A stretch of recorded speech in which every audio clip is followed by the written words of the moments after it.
Assalamualaikum warahmatullahi wabarakatuh. Selamat siang, jumpa lagi dengan Abah Warkop Street Channel. Saat ini saya telah bersama dengan Bapak Fajri dari BPJS Kesehatan, Badan Penyelenggara Jaminan Sosial Kesehatan Provinsi Gorontalo. Assalamualaikum. Waalaikumsalam. Ini dengan Pak Fajri ya. Benar, Pak. Lebih lengkap Pak Fajri Yanuar Fajri. Januar Fajar. Ya, salah seorang staf dari BPJS. Sehat. Salam sehat, Pak. Salam sehat juga, Sehat. Pak. Iya. Pak, siapa saya manggil enaknya? Ya, silakan panggil Abah aja lah. Abah. Abah ya. Bang Fajri ya, karena ganteng muda ini.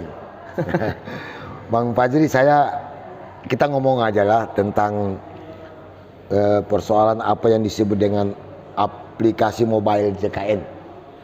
Sekilas gambarannya seperti apa, Pak? Ya. Kalau aplikasi mobile JKN ini sebenarnya inovasi dari BPJS Kesehatan sendiri ya. Ini untuk mempermudah peserta kita. Kan sekarang eranya itu sudah era digital ya. Era zamannya biasanya orang nggak bisa lepas dari handphone. Iya. Biasanya orang lebih kemana-mana yang nggak ketinggalan itu handphone. Ya mau tidur sampai dengan tidur lagi handphone terus. Iya. Makanya kita buat namanya aplikasi mobile JKN. Di sana terdapat fitur-fitur yang kita buat untuk memudahkan peserta. Ada banyak macam fitur, misalkan mau lihat kartu, cek kartu itu kita ada namanya kartu virtual kan. Kartu apa? Kartu virtual. Jadi nanti kemana-mana nggak mesti bawa kartu lagi, cukup ditunjukin di HP aja untuk identitas pesertanya. Iya. Untuk identitas pesertanya nanti boleh langsung cek di aplikasi tersebut saja. Terus nanti ada namanya fitur namanya antrian online. Itu nanti peserta sekarang sudah bisa ngambil nomor antrian cukup dari rumah saja. Jadi nggak usah langsung ke rumah sakit. Biasanya kan nanti nunggu di rumah sakitnya terlalu lama ya. Itu untuk memangkas waktu. Ada antrian. Ya benar. Terus juga itu nanti ada namanya ubah data peserta. Nanti peserta itu memudahkan peserta kalau misalkan dia tidak punya waktu ya untuk mengurus perubahan administrasi itu bisa rubah langsung dari aplikasi tersebut. Kayak misalkan dia ini mau ganti fasilitas kesehatan tingkat pertamanya ya. Misalkan contoh di klinik A, dia mau ubah di klinik B. Itu dia nggak usah datang ke kantor BPJS untuk cukup merubah vaskesnya tersebut. Cukup dari handphone melalui aplikasi mobile JKN dia langsung bisa merubah. Iya. Terus masih banyak sih macam-macam fiturnya. Yang terbaru juga ada namanya screening riwayat kesehatan. Itu Bapak bisa cek atau masyarakat bisa cek misalkan apakah ada potensi diabetesnya atau ada potensi kolesterol yang berapa, itu bisa Itu melalui fitur apa tuh namanya? Screening riwayat kesehatan. Screening riwayat kesehatan. Riwayat kesehatan, ya. Itu nanti tinggal isi di situ, nanti tinggal isi pertanyaan-pertanyaan yang ditanya konsumsi terakhir yang dimakan. Nah, itu nanti di situ ada hasilnya keluar. Selain itu juga ada namanya keluhan peserta ya, itu bisa disampaikan. Misalkan contoh terdapat kendala di salah satu fasilitas kesehatan, itu bisa diadukan lewat aplikasi mobile JKN. Itu nanti sistemnya masuk ke kami, nanti akan kita proses dari situ. Luar biasa. Saya pernah mendengar Pak, sekarang ini Pak Bang Fajri katanya kalau mau berobat ke rumah sakit atau ke puskes tanpa kita bawa kartu. Hanya melalui fitur tadi itu. Penjelasannya seperti apa itu? Bahkan sekarang bukan kartu lagi ya, lebih mudah lagi. Kita sekarang udah ada namanya Permendagri yang cukup satu nomor saja sebenarnya. Kan sudah terlalu banyak nomor kan di kita ini. Ada nomor KTP, nomor BPJS, nomor SIM, nomor ini, nomor itu. Sekarang berbasis NIK saja sekarang.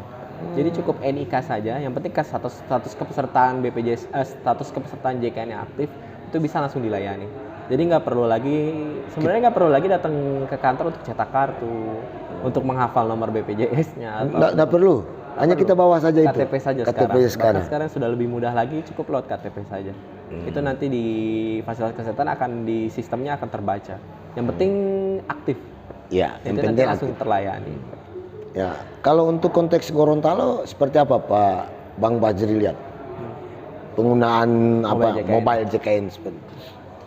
Kalau penggunaan mobile JKN di Gorontalo sih sudah banyak ya, sudah lumayan banyak. Itu kemarin kita ada datanya, nanti bisa lebih lengkap penggunaannya berapa totalnya. Sudah mulai digunakan juga di fasilitas kesehatan, sudah mulai banyak juga. Soalnya kita sudah mulai turun-turun juga untuk sosialisasi, itu langsung di puskesmas atau langsung ke beberapa perusahaan atau di instansi-instansi tentang penggunaan aplikasi mobile JKN. Kalau nanti ada peserta yang datang ke kantor kami juga itu nanti akan diberi edukasi tentang mobil JKN oleh petugas kami di awal. Oh. Misalkan apa keperluannya, oh ini bisa diselesaikan melalui Iya. aplikasi mobil JKN. Ya, terkadang kan masyarakat, apalagi masyarakat yang belum begitu memahami soal-soal Iya. yang ya soal itu bisa datang di kantor. Bisa. Nanti ada edukasi bimbingan dari Benar sekali. staf BPJS. iya. Ya. Sebenarnya kita membantu juga kan, apalagi kan sekarang udah banyak orang biasanya udah megang handphone lah. Ya, siapa yang nggak pegang handphone saat ini kan? Iya, kita mengakomodir juga perkembangan digital, makanya kita ada inovasi mobile JKN. Mobil JKN. Ya. Benar sekali. Ini sebenarnya mobile JKN ini sudah lama kan? Sudah lama Pak. 2018 2018 sudah mulai ada, dan setiap tahunnya pasti ada perkembangan fitur ada yang, yang semakin memudahkan peserta. Ya, memudahkan. Dan itu akan terinformasi ke masyarakat. Iya pasti. Iya pasti ya. Ya. Bang Fajrin ini. Ini mobile JKN. Ini luar biasa aplikasi yang disiapkan oleh BPJS untuk masyarakat. Ketika masyarakat ingin pelayanan aplikasi mobile JKN dan masyarakat itu katakanlah ya tadi dikatakan siapa yang nggak pegang HP, ya kan? Tapi ada masyarakat juga yang Tidak megang. belum begitu familiar dengan barang ini. Bagaimana melayani seperti itu?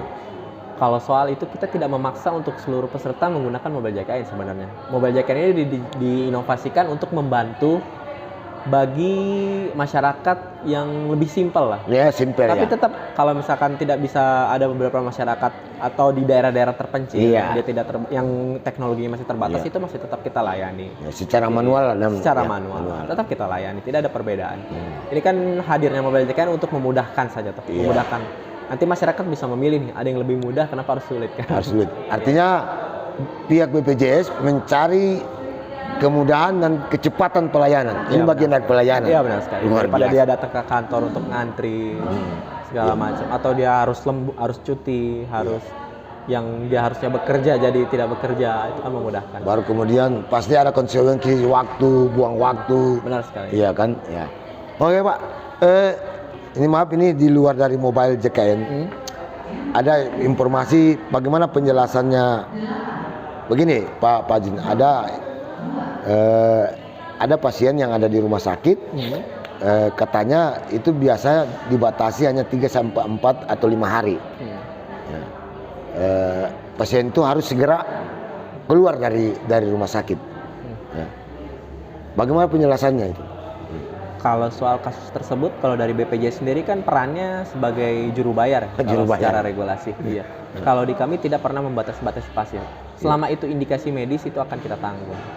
Nah, jika terdapat masyarakat yang mendapati kasus tersebut, misalkan dia masih sakit, tapi tiba-tiba divonis untuk pulang ke rumah, itu bisa melalui mekanisme pengaduan. Kalau misalkan dia peserta BPJS, itu bisa lewat mobil JKN, bisa melalui call center kami. Oh, ada BPJS menyiapkan Call center. proses pengaduan. Proses pengaduan ada. Di setiap rumah sakit juga kita menyediakan namanya staff PIPP, Iya. staff pengaduan peserta. Itu ada nomor handphonenya. Iya. Cuman kalau misalkan emang terbatas, apalagi rumah sakit besar kan, Iya, pasti iya. banyak dia yang telepon. Banyak, Bisa iya. agak lama, itu bisa lewat aplikasi atau lewat call center. Banyak kita kasih opsi. Sekali lagi mobile JKN bisa Bisa. Di situ mengcover ada- hal seperti itu. Bisa, itu ada fitur pengaduan peserta, itu bisa memanfaatkan lewat situ. Kita buka banyak pintu lah ibaratnya. Terserah masyarakat mau masuk lewat pintu mana. Kita kasih pintu, tinggal mereka pilih. Tapi secara tegas kami tidak pernah namanya membatasi pasien itu. Iya. Selama indikasi medis, itu pasti ditanggung. Itu bukan wilayahnya BPJS, Iya. itu wilayah medis. Tapi tetap kita komunikasikan dengan pihak rumah sakit ya. Iya. Kerjasama kita kan dengan Kerjasama, fasilitas iya. kesehatan, tetap bagaimana caranya masyarakat ini tetap terlayani dengan baik. Ya, pada prinsipnya Dan sesuai BPJS dengan melayani ya benar pasiennya sampai benar-benar pasien itu terlayani sesuai dengan kebutuhan untuk Iya. kesehatannya. Benar Ya, luar biasa ini.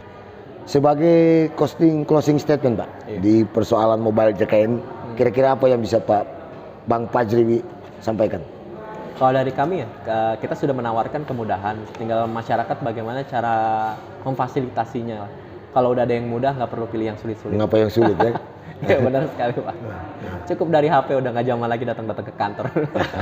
Karena memang sudah zaman IT ya. Iya benar. Yang sekali. pada prinsipnya BPJS adalah lembaga melayani dan akan memberikan yang terbaik untuk Iya, pasti kita kasih yang terbaik. ya untuk masyarakat ya. Sesuai dengan amanah undang-undang kan kita kan. Karena ini amanat undang-undang. Oke Pak Fajri, terima kasih banyak. Sama-sama Pak. Ini tetap kelihatan segar terus. Alhamdulillah. Oke, terima kasih. Siap. Bang Fajri. Sukses selalu. Ya, siap. Sama-sama Ya, Pak. Assalamualaikum. Buat Abah, waalaikumsalam warahmatullahi wabarakatuh. Ya, demikianlah sahabat Abah Warkop. Itulah penjelasan dari Pak Bang Fajri dari BPJS Kesehatan Provinsi Gorontalo yang menjelaskan apa itu aplikasi mobile JKN dan hal-hal yang terkait yang kita diskusikan. Dan sekali lagi, lembaga BPJS Kesehatan bil khusus Provinsi Gorontalo adalah lembaga pelayanan yang memberikan yang terbaik untuk masyarakat Gorontalo di bidang kesehatan. Demikian, salam sukses dari Abah Warkop, dari Gorontalo untuk Indonesia. Assalamualaikum warahmatullahi wabarakatuh.